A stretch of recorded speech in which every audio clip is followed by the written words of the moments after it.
from the anniversary of the assassination of the Reverend Dr. Martin Luther King Jr., 6 souls were lost in our city. We grieve for the families. We grieve. We grieve for the mothers. We grieve for a city that is seeking to find its way back to a place of peace and nonviolence. We are imploring. But y'all want to come out here recording shit in the park. Y'all ain't never doing nothing for the park though. Get the fuck out of here with that shit. I hate that shit. We are imploring. They ain't never up here, but look, they all up here because it's a mass shooting.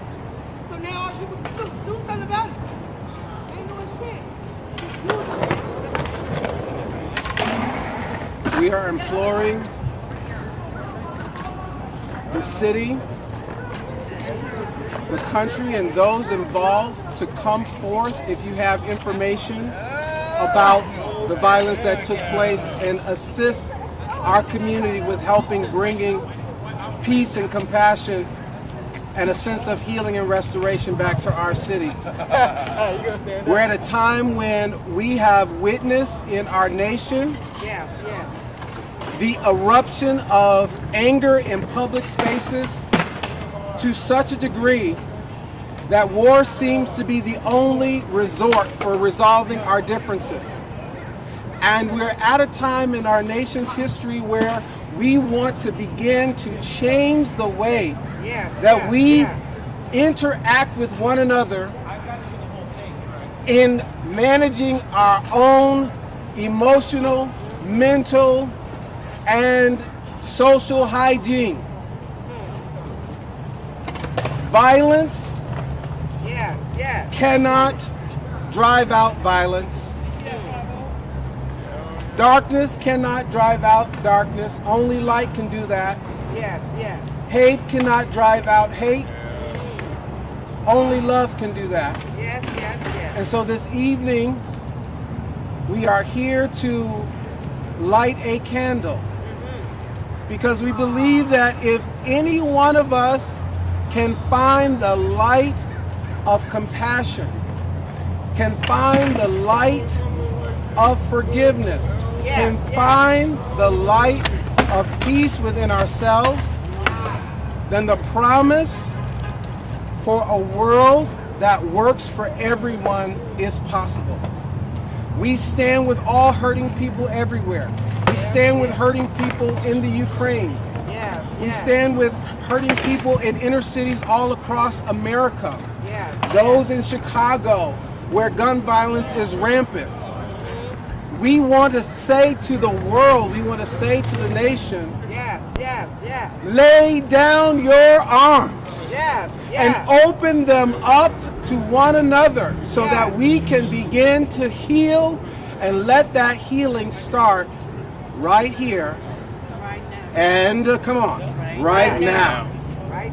And so on behalf of those families, we want to just take a moment to hold hands and say a prayer. And we say a prayer for this city. To the beloveds that have lost loved ones, we say the light of God surrounds you. The love of God enfolds you. The power of God protects you. The presence of God watches over you. Even in this dark night, wherever you are, God is. Wherever you are, love is. Wherever you are, peace is possible. Let there be peace on earth. And let it begin with us. Right here and right now. So help us God. We lift this candle as a reminder that we don't have to curse the darkness. We can simply light a candle. And it will chase away. It will chase away the darkness within ourselves and open up the healing that's needed for the world now. We invite everyone to take one action of finding a way to be the light that is needed in these dark times. Yes, yes, yes. So that we will deem war and trauma and terrorism and all of the ways that we harm and hold each other small, we will deem these things obsolete in our lifetime.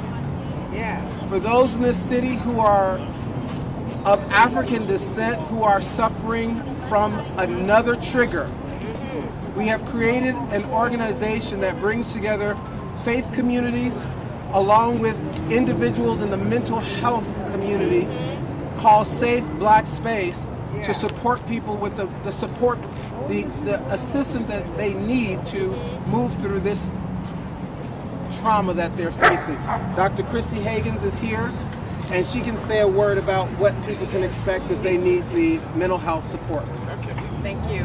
So my name is Dr. Christy Hagens. I'm one of the founding members and the executive director of Safe Black Space. We're an organization, a community-based organization, a nonprofit that really is designed to support and to serve Black folks, Black people, who are living with the trauma of racism and violence that we may be experiencing, not only from the larger world, but in terms of how it may show up in our own communities as well. And so we're born out of the tragic killing of Stephon Clark. And so we are approaching our 4 years of where we offer these community healing circles specifically for Black people. So this Saturday, we actually have one already planned, our 4-year anniversary.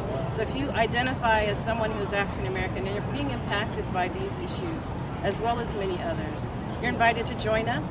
You can go to our website at safeblackspace.org to find out more information, but we'll be online on Zoom, so it's a virtual event from 3 to 4:30 this Saturday, April 9th. And I just want to acknowledge, as an African-centered psychologist, just a person who's familiar with mental health and trauma, that we are all being traumatized by what we may have seen or experienced or witnessed. And so it's really important that we have some compassion for each other. And I want to invite the media in particular to be just very conscious of these family members for our community that is in pain, and how you ask your questions and the ways in which you approach people, to be sensitive to that, because we're all being triggered by this loss and by the impact on each and every one of us. So I invite us to find whatever ways that we need to take care of ourselves, to take care of our families, to take care of our communities in this tragic and difficult time. So with that, I thank you.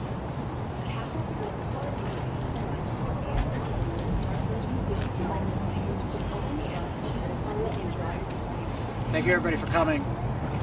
My name is Jimmy Fremgen. I'm a bartender here in Sacramento and a teacher. And in less than a month, gun violence has come to our community, has brought national attention to our community for all the wrong reasons. Last month, I went back to my school and found out that one of our students on our campus had been the victim of gun violence. Today, I woke up and found out that some of my colleagues have been affected by gun violence. It's something that we're seeing too often. It's something that when I worked for Congressman Elijah Cummings, we fought hard to prevent. When after Newtown, we asked, is now the time when we've done enough, when we've seen enough loss and we're prepared? And we were wrong when we lost those 20 little boys and girls.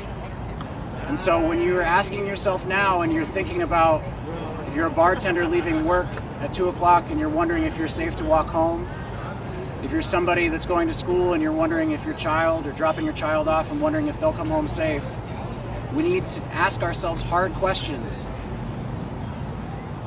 Are we going to keep doing this? Are we going to keep having to meet like this? We don't want to. We're done meeting like this. And it's time for bold steps. We're honored to be joined by Moms Demand Action, who come out to support family members of the victims of gun violence. There are too many people in our community that are organizing their lives and their advocacy around emergency response to gun violence. We have things to do with our time, and we can move this community forward instead of responding in an emergency. And I think that time is now. So thank you. Thank you. Thank you to the media for attending. And pray for Sacramento and for our families. Pray for Sacramento.